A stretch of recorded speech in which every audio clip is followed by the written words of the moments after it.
सभी दोस्तों को डॉक्टर देवेंद्र का प्यार भरा नमस्कार।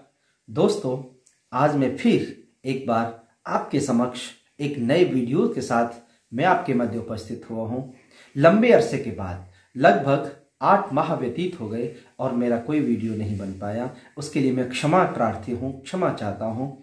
उसकी कई वजह भी रहे।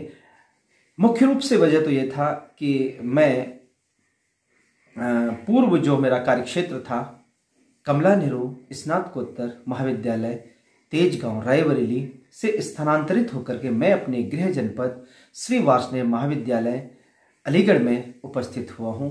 और जिस तरह से मैं वहाँ सेवा करने का मुझे सौभाग्य प्राप्त हुआ और पूरी मेहनत ईमानदारी के साथ जिस तरह से मैंने वहाँ सेवा की, और मैं ईश्वर के आशीर्वाद और लोगों की बुजुर्गों की दुआओं से मैं यहाँ भी प्रयास करूँगा कि मैं इसी तरह से अपने कार्यक्षेत्र में बड़ी कर्मठता और ईमानदारी के साथ काम करता रहूं।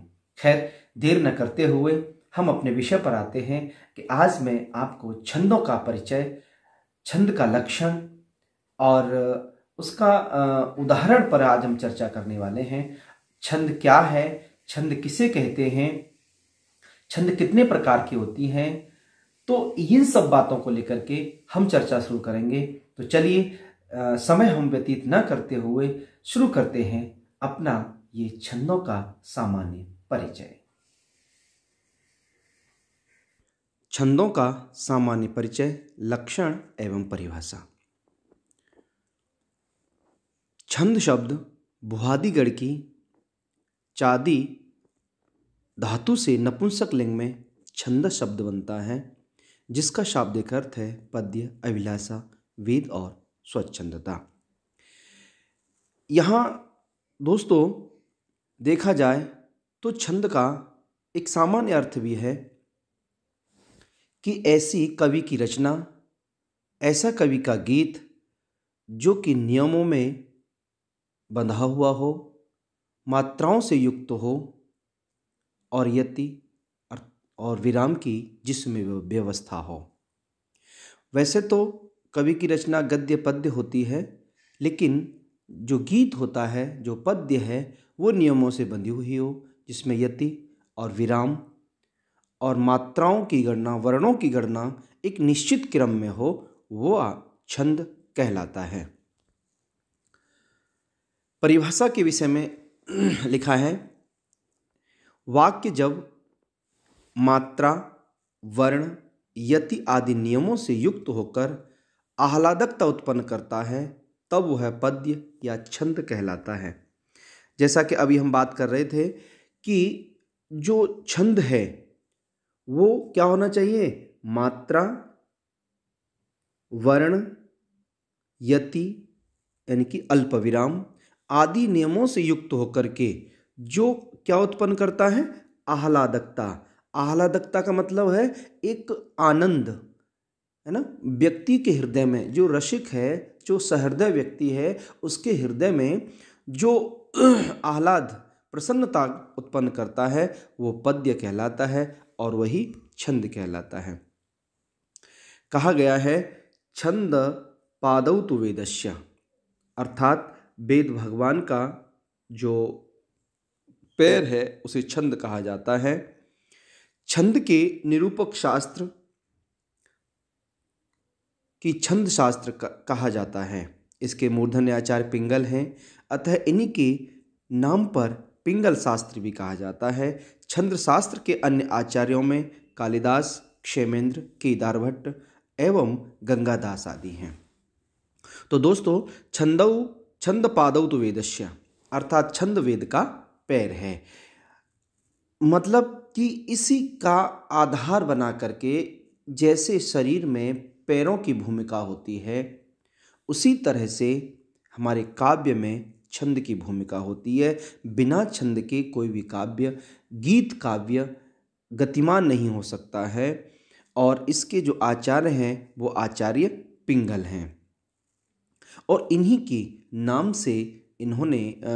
नाम से क्या हो गया, अर्थात छंद शास्त्र को पिंगल शास्त्र भी कहा जाता है। इसके बाद देखेंगे आगे, छंद के भेद। छंद के भेद कितने हैं? छंद के मुख्य भेद जाति और वृत्त। जाति क्या होता है? जाति के विषय में बताते हैं, ये छंद का भेद है। जाति यानी कि इसे मात्रा छंद या मात्रिक छंद भी कहा जाता है जाति छंद के लिए, और इसकी गणना मात्राओं के आधार पर की जाती है। यानी कि जिस छंद की हम गणना मात्राओं से करेंगे उसे हम मात्रिक छंद या जाति छंद कहते हैं। दूसरा है आपका वृत्त छंद। वृत्त छंद, इसे वर्ण छंद या वर्णिक छंद कहा जाता है। इसकी गणना वर्णों के आधार पर होती है। इसके चरणों में लघु गुरु वर्णों का विन्यास एक क्रम होता है। यह छंद 3 प्रकार का है, सम, अर्धसम और विषम। अब मेन बात यह है कि आप इसको समझने की कोशिश करेंगे कि जो छंद है आपका, वह छंद मुख्य रूप से 2 प्रकार का है, जाति और वृत्त। जाति मतलब मात्रिक छंद, अर्थात जिस छंद की गणना मात्राओं से हो उसे हम मात्रिक छंद या जाति छंद कहेंगे, और जिसकी गणना किससे हो? वर्णों से हो, उसे हम वर्णिक छंद कहेंगे। इसके आगे जो 3 प्रकार की छंद है आपकी, ये वृत्त छंद है ना। ये जो वृत्त छंद है वो 3 प्रकार की है। वो कौन कौन सी है? समवृत्त, अर्धसमवृत्त वृत्त और विषम वृत्त छंद। समवृत्त छंद क्या होता है? समवृत्त छंद में है कि जिसके 4 चरणों में समान वर्ण होते हैं उसे समवृत्त छंद कहते हैं। समवृत्त, सम का मतलब समान। जो 4 चरण हैं आपके, उस चारों चरणों के जो कहना चाहिए वर्ण हैं वो समान होने चाहिए। जैसे 15 है तो 15 सब में 15 होनी चाहिए, 12 है तो 12, यानी कि सब में समान हो, उसे समवृत्त छंद कहेंगे। इसके बाद अर्धसमवृत्त छंद। अर्धसमवृत्त का मतलब है कि पहला और तीसरे में बराबर हों, है ना। और इधर द्वितीय, देखो ये लिखा है पहला और तीसरे में बराबर हों, इधर द्वितीय और चतुर्थ में समान वर्ण हों, तो उसे हम अर्धसमवृत्त छंद कहते हैं। यानी कि आधा एक सा छंद और आधा दूसरे छंद, यानी कि दूसरा लक्षण। तो इस तरह से पहले और तृतीय में जो समान वर्ण हों, समान गण हों, उसे हम कहेंगे आपका और अर्धसमवृत्त छंद। तीसरा है विषमवृत्त छंद। विषमवृत्त छंद में क्या होता है कि इसमें कोई ऐसा नियम नहीं है कि पहला तीसरे में समान हो या चौथे में समान हो। इसमें 4 चरण हैं, तो चारों अलग अलग छंदों में भी हो सकते हैं। चारों जो चरण हैं, कोई एक निश्चित क्रम नहीं है कि चाहे वो एक इंद्रवज्रा का हो, चाहे वो उपेंद्र वज्रा का हो, चाहे वो उपजाति का हो, कोई भी हो। यानी कि भिन्न भिन्न लिखा है ना, देखो लिखा है जिस छंद के चारों चरण कैसे हों? भिन्न भिन्न वर्णों वाले हों, अर्थात चारों पदों में वर्ण विन्यास भिन्न भिन्न हो, तो उसे विषमवृत्त या छंद कहा जाता है। यानी कि चारों वर्ण, चारों पद अलग अलग कैसे हों? लक्षणों से युक्त हों, तो उसे हम क्या कहेंगे? विषमवृत्त छंद। तो अब देखिए, इसमें 3 प्रकार की छंद हो गई। कौन सी छंद हमारी? 3 प्रकार की छंद। इसमें ये जो वृत्त छंद थी वो 3 प्रकार की थी, समवृत्त, अर्धसमवृत्त, विषमवृत्त। समवृत्त का मतलब जिसके चारों चरण समान हो, अर्थात सब में एक ही जैसा हो चारों चरणों में। अर्धसमवृत्त जिसमें पहला और तीसरा सेम हो और दूसरा और चौथा सेम हो। विषमवृत्त चारों चरण अलग अलग हों, मतलब कोई नियम नहीं है, सब अलग अलग हो सकते हैं, तो उसे विषमवृत्त छंद कहा जाता है। आगे लिखा है वर्णिक छंदों में वर्ण गणों के हिसाब से रखे जाते हैं। अब वर्णिक छंद आ गए। मात्रिक तो मात्राओं से होती है, वर्णिक छंदों में जो गण हैं वो किसके? वर्ण गणों के हिसाब से रखे जाते हैं। गण क्या? ये नई चीज आ गई यहाँ। तो गण का मतलब क्या है कि समूह, ग्रुप। तो 3 वर्णों के समूहों को गण कहा जाता है। 3 गण, है ना। तो कितने गण होते हैं इसमें देखेंगे हम कि गण कितने होते हैं। तो इसका मतलब ये है कि जो गढ़ हैं वो आपके 8 गढ़ हैं। कितने गढ़ हैं? 8 गढ़। इन गढ़ों को समझने के लिए एक सूत्र है, वो सूत्र हमने यहाँ लिख रखा है। कौन सा सूत्र है? यमाता राजभान सलगाह। कौन सा सूत्र है? यमाता राजभान सलगाह। अब इसको हम गढ़ कैसे बनाएंगे? आप आसानी से बना सकते हैं। जितने वर्ण हैं क्रम से देखिए, लिखा है य से यगण हो गया, म से मगड़ हो गया, ता तगड़ हो गया, र से रगड़ हो गया, जा से जगड़ हो गया, है ना, भा से भगड़ हो गया, और न से नगड़ हो गया, सा से सगड़ हो गया, ला से लघु, और गा से गुरु। ये इतने वर्ण हो गए, ठीक है ना। तो इसमें अब करना क्या है? गढ़ आप अपने आप बना सकते। अब मात्राएं कैसे काउंट करेंगे ये देखिएगा। जैसे पहला हमारा यगढ़ है, चलिए हम देखो यहाँ लिखते हैं छोटा सा। जैसे ये है यगढ़ में जो आपका सूत्र है ना, या माता राजभान सलगा, तो इसमें पहले का 3 का त्रिक बनाओ। पहले का 3 का त्रिक, 3 का त्रिक बनाएंगे। तो अभी इसके नियम आगे भी आप देखेंगे। तो इसमें 3 का त्रिक बना हुआ है। तो पहले में 1 मात्रा होगी, माँ पे 2 मात्राएं, और ता पे 2 मात्राएं। तो लघु गुरु गुरु, इस तरह से ये आपका यगढ़ की मात्राएं हो गई। मगड़ में क्या करेंगे?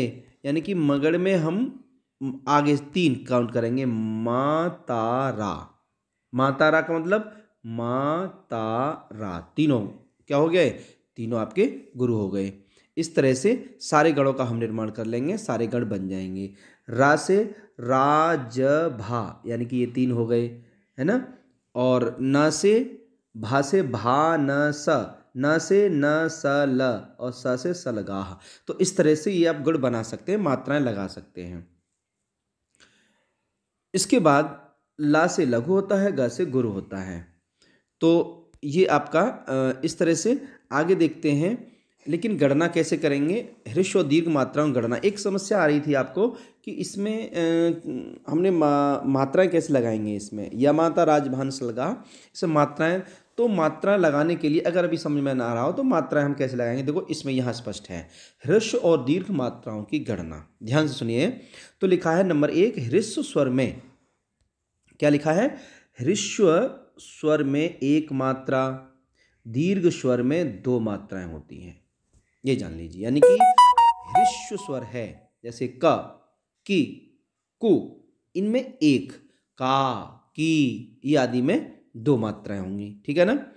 इसके बाद ह्रस्व स्वर की जो मात्रा है उसको हम क्या करेंगे? लघु, यानी कि ह्रस्व स्वर की मात्रा को लघु और इसका चिन्ह इस तरह से बना देंगे। दीर्घ स्वर की मात्रा को गुरु, ये चिन्ह बना हुआ है, गुरु चिन्ह से प्रदर्शित किया जाता है। यानी कि ह्रस्व स्वर है तो एक खड़ी लाइन खींच देंगे उसके ऊपर, और अगर गुरु है तो उस पर ऐसे एस की तरह अवग्रह चिन्ह, इसकी तरह उसको चिन्ह बना के उसको हम प्रदर्शित करेंगे। नंबर नेक्स्ट है, ह्रस्व कौन कौन से हैं? यानी कि 1 मात्रा किस किस में है? लिखा है अ, ई, उ, री और लृ। इतने स्वर हैं, इनमें 1 मात्रा होगी, केवल 1 मात्रा। इन्हें लघु कहा जाएगा और 1 मात्रा होगी। इसके बाद जो दीर्घ है लिखा है आ, ई, उ, ए, ऐ, यानी कि दीर्घ जो आपके स्वर हैं, बड़ा आ, बड़ी ई, बड़ा उ, री, ए, ऐ, ओ, औ, इनमें आपकी 2 मात्राएं होंगी और ये चिन्ह इस तरह का लगेगा, इस तरह का, यानी कि गुरु इसको कहा जाएगा और ये चिन्ह इस तरह का यहाँ लगेगा, ठीक है। इसके बाद और भी कुछ नियम हैं। नंबर 5, संयुक्त व्यंजन से पूर्व स्वर में 2 मात्राएं होती हैं। इसको विशेष ध्यान देने की जरूरत है। यहाँ पर काफ़ी लोग गलत कर लेते हैं, तो कैसे करेंगे? संयुक्त व्यंजन से पूर्व, ये पॉइंट नोट करिए। संयुक्त व्यंजन जान समझते हैं ना। जैसे संयुक्त व्यंजन है आपका द्य, एक शब्द है, एक शब्द यहाँ लिख देते हैं, ये है विद्या, ठीक है। अब द्य आपका संयुक्त व्यंजन है। इसमें क्या होता है? द प्लस या, तो दिया बन जाता है। तो विद्या में ये हमने हमारा क्या लिखा है यहाँ, ये लिखा है कि संयुक्त, ये संयुक्त व्यंजन है, तो इससे पहले वी है। वी जबकि कैसा है, ह्रस्व है, यानी कि एक मात्रा होनी चाहिए, लेकिन नियम है तो जो संयुक्त व्यंजन उससे पहले वाले में आपके यहाँ दो मात्राएं होंगी, और विद्या में चूंकि ये द्या में दीर्घ है तो ये भी दो मात्राएं होंगी, तो इस तरह से दोनों में चार मात्राएं हो जाएंगी। ठीक है ना, क्लियर। इसके बाद अनुस्वार एवं विसर्ग से युक्त स्वर में दो मात्राएं होती हैं। ये स्लर है, इसको थोड़ा स्वर पढ़िएगा इसको। तो लिखा है अनुस्वार एवं विसर्ग से युक्त स्वर में, अनुस्वार समझते हैं ना, अनुस्वार जैसे रा है ऊपर बिंदी लगा दी तो अनुस्वार, इसमें दो मात्राएं काउंट होंगी, है ना। और जैसे मान लीजिए विसर्ग है तो इसमें भी दो मात्राएं काउंट होंगी। तो इस तरह से अनुस्वार विसर्ग में दो मात्राएं काउंट होती हैं। इसके बाद है अंतिम है, देखो, आवश्यकता पड़ने पर प्रत्येक चरण का अंतिम स्वर दीर्घ मान लिया जाता है।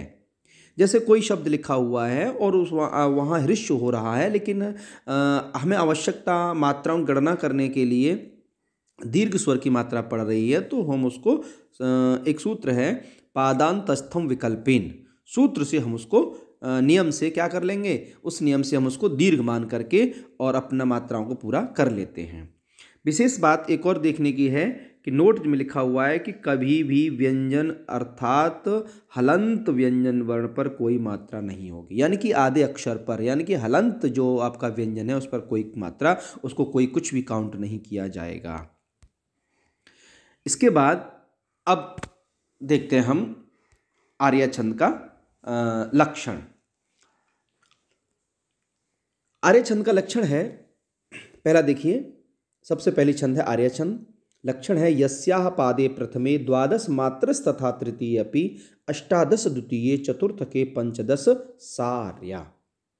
मतलब जिस छंद के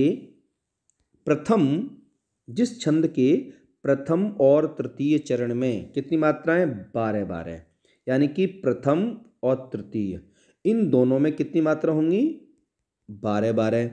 ठीक है ना। आगे का द्वितीय चरण में 18, और जो ये वाला है ना इसमें होंगी कितनी, 18, और चतुर्थ में आपकी 15। इस तरह से अगर 12-12 पहले में और तीसरे में, ठीक है, और द्वितीय चरण में 18 और तृतीय चतुर्थ चरण में 15। ध्यान देना, प्रथम चरण और तृतीय चरण दोनों में 18, सॉरी 18 नहीं 12, ठीक है, और द्वितीय चरण में 18 और इसमें 15। अगर इतनी इतनी मात्राएं जिस छंद में हों, प्रथम और तृतीय 12, द्वितीय में 18 और चतुर्थ में 15, तो समझ लो वो कौन सी छंद है, वो छंद आपकी आर्या छंद है। अब देखिए जितने भी इसमें ये जो हमने लक्षण लिखा है, इस लक्षण को भी आप काउंट करेंगे तो उतनी ही मात्राएं होंगी। चलिए तो एक बार हम लक्षण काउंट कर लेते हैं मात्रा लगा के, और फिर इसका उदाहरण भी काउंट करते हैं। तो आगे बढ़ते हैं। तो क्या लिखा है, देखो यही है ना, ये लक्षण है और ये लक्षण यहाँ लिख दिया हमने, यस्याह पा। अब इसमें मात्रा काउंट कर लो। देखो पहला यस्याह पादे प्रथमे। अब देखो ध्यान देना, अब यस्याह में क्या होगा, दो मात्राएं, चूंकि स्य, ये जो लिखा है ना आपका, ये स्य जो लिखा हुआ है ये संयुक्त व्यंजन हो गया, आधा सा आगे वाले वर्ड के साथ काउंट होगा तो संयुक्त हो गया। इससे पहले वाला यह ह्रस्व है, लेकिन यहाँ पर उसको क्या मान लिया जाएगा, गुरु, ठीक है ना, दीर्घ हो जाएगा और उसको गुरु मान लिया, दो मात्राएं जाएंगी।